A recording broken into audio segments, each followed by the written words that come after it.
Thank you very much. By the way, online you can buy a Wi-Fi crock-pot for $89. Wow. Wow. Maybe that's something that Donald Trump will put in his brand new Washington hotel.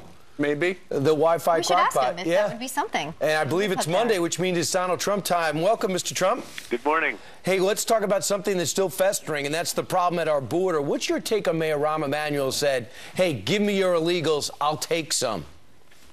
Well, first of all, you know, Chicago is just being killed. I love Chicago. I have a lot of property in Chicago. It's a great city. There are pockets of Chicago that are a catastrophe, and all of the shootings, and nobody talks about that. It's really a certain areas of Chicago, and it's disgraceful. 23 over the weekend alone. Yeah, it's disgraceful. But Chicago itself is a place that I happen to really love. I think it's great, and they got a lot of problems. I have to solve them, and this is not the way that you're going to solve the problems. And you know, people are coming into the country. They have disease. They have lots of other situations going on. And, you know, very interestingly, in many cases, they don't speak English and they don't speak Spanish. They have Indian dialect, and we don't have anybody that can speak and do that language. And it's languages that we don't know in this country, and we're not equipped to handle. Now we're supposed to educate everybody. This is madness. What's going on in this country is madness. It sure is. I mean, to add to the violence there, I mean, 23 shootings over the weekend, 220 was reported in the summer there. I mean, we're looking at this wondering how it's going to solve the problem. And then we're hearing that governors across the nation, Mr. Trump, are calling on the president to lead while this is happening. This crisis now is being dumped into the states, and these governors don't even know it. I mean, we just saw Governor Bill Haslam out of Tennessee. He wrote a letter to the president saying not only was our state not informed prior to any of the children being brought here, I still haven't been contacted and have no information about these individuals or their sponsors other than what was posted on the HHS website and subsequently reported by the media. He's saying we didn't even know they were here. 760 illegal minors are here now, and we had no idea until we went on the website for HHS. Well, it is very sad, Elizabeth, and you know, they're being spread all over the country, and not only don't the governors know, nobody knows they're there, and ultimately you're never going to be able to get them back and where they're from, and our country can't handle it. We can't do it, whether it's the problems of infectious diseases, in some cases very, very infectious diseases. I mean, our country can't handle this. We can't do this. We have no country. We have no borders. We have no anything. So something has to take place. It has to take place fast. They're being spread all over the country, and they're never going to be returned. And you know what? They're not telling anybody, for the most part, Mr. Trump, in the localities, because we know the dirty little secret. If you drop 1,000 kids into a state, come September, for instance, over in New Jersey, those 1,000 kids are going to wind up going to school. And who pays for that? The property owners of the state of New Jersey. Well, it really does seem like it cannot be this stupid. I mean, it just can't be this stupid. It must be a concerted effort to get these kids into the system, have them into the system. As you know, later on they'll become citizens and they'll vote Democratic. I mean, this has to be some kind of a concerted effort by the president to let people come into the country, because it's not that tough. Somebody asked me, what would I do? I'd call Mexico. I say, if you don't stop this from happening, you know, Mexico's like the highway right into this country. Yep. And, you know, you cannot get into Mexico. They're very strict. You can't get in. You cannot become a citizen of Mexico. You cannot come into the country. But in this case, they're letting them walk right through Mexico, right into our doorway. Right. And they want them out fast, by the way. Get out fast. We have such power over Mexico. We don't use it. Right, but we had a productive meeting with them last week, we heard. Yeah, right. Well, we can't even get a Marine there who's been in prison. I mean, Tamariz has been there for a long, long time now, and no power when it comes to getting his release. Well, you know, he's the only one from Mexico that cannot get into our country. It's an amazing thing. And they're treating him badly. You know, they're beating the hell out of him in prison.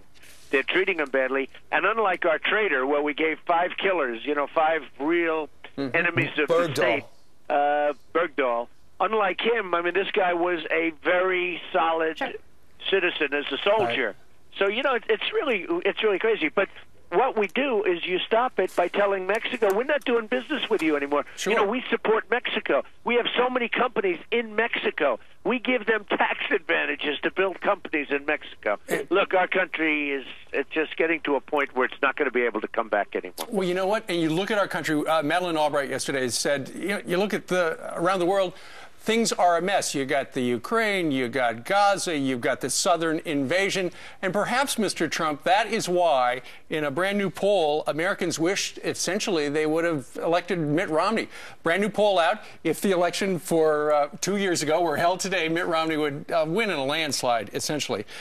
Of course, it's meaningless because they're not really voting for president again in 2014 for 2012. But it is indicative of the trouble that this president is in. Well, the president is doing a terrible job. He's a terrible president. The country is going down. We're a laughingstock all over the world. You look at what's happened to the world under our watch. I mean, the whole world is exploding. And whether it was the fact that we broke up Iraq, which was one of the dumbest things ever, if you look at what's, whether you like Saddam Hussein or not, he used to kill terrorists. He would kill terrorists. True. There were very few of them in Iraq. This is now a breeding ground. This is called the Harvard of terrorism. You go to Iraq, you learn all about it. And, perhaps the fact that that all blew up, it showed everyone else they could do the same thing. I mean, the world has never, ever been in a position like that. It's a tinderbox, one big tinderbox. And the problem we have is weapons are getting more and more dangerous, more and more, horrible. And we've never had a thing like that before. And a lot of it's the power of the weaponry. Right. But you keep in mind, Saddam Hussein also was giving money to the Palestinians to blow themselves up in Israel and invading other nations and pretty much a menace of the Middle East.